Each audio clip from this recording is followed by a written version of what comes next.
The growing popularity of competition barbecuing here in the United States has really helped to spark home cooks to barbecue a little bit more.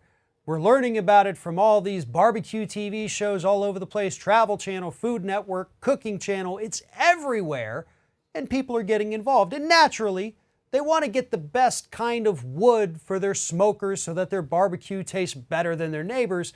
And as always happens to be the case, whenever something gets popular, you see companies rush in with their product that is often inferior and, of course, typically leads to a class action lawsuit like the one we're discussing today. Joining me now to explain what's happening is Scott Hardy with Top Class Actions. And Scott, barbecuing, super popular in the United States, getting much more popular every year. And now we've got this company, the Traeger Pellet Grills, selling these wood pellets that they allege, hey, these are really great, they're going to give you the best flavor. Lawsuit says otherwise, doesn't it? Exactly. These are super popular. You're seeing road shows at Costco's around the country where Traeger shows up with their grill. They go ahead and push this. I had a friend that saw them in Costco just last week and said, the salesman said, hey, these are real mesquite pellets. You're able to go ahead and smoke your meat with real mesquite easy.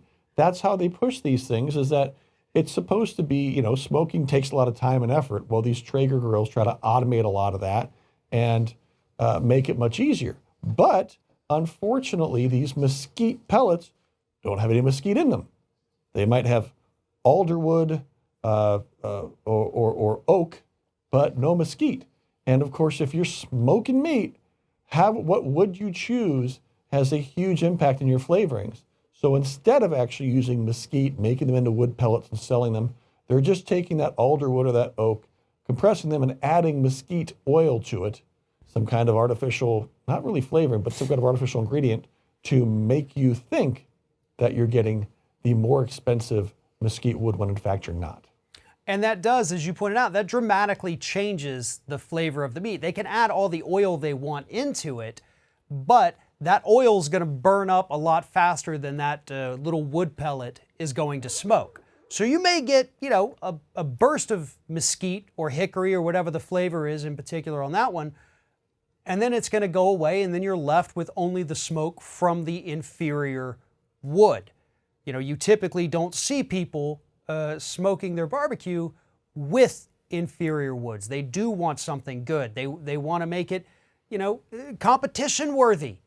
And so this is very deceptive on behalf of this company here. And I really feel like it's because this is becoming more of a, embedded in U.S. culture now. There's so many different barbecue TV shows available at any given point of the day.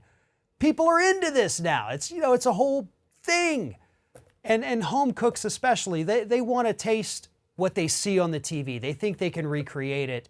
And this company's kind of taking that away from them.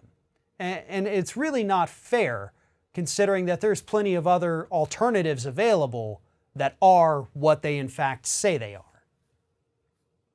Exactly. There are wood pellets available out there that are actually mesquite, but unfortunately Traeger's not selling those. And so far, this article has been shared more than 1,000 times, and we've received hundreds of comments on it. So people are very upset and angry at Traeger for allegedly doing this. And I think that's what's especially sad, is that you have folks that are sitting there, just like you said, they're saying, hey, I want to be able to smoke some meat. I want to be able to have this amazing barbecue I see on TV. They buy that Traeger grill at Costco. They buy the pellets at Costco. And then they find out later, oh, yeah, this isn't actually mesquite. Is it so good? I don't know, probably. But could it be better if you're actually using that real mesquite? I'd say so, because that's what all those barbecue aficionados out there say. And it all comes down to the same thing you and I always talk about. These people are paying for something that they're not in fact getting. That's the problem. The company says that they are one thing, turns out it's really not. And anytime that happens, always going to run into a problem and typically a class action lawsuit. So, Scott, thank you for telling us this story today. And if anybody uses these pellets, uses these grills, please follow the description, follow the link, in the description of this video. head on over to Top Class Actions and don't forget to sign up for their weekly newsletter. Scott Hardy, Top Class Actions, always a pleasure talking to you. Great talking to you too, Farron. Thank you.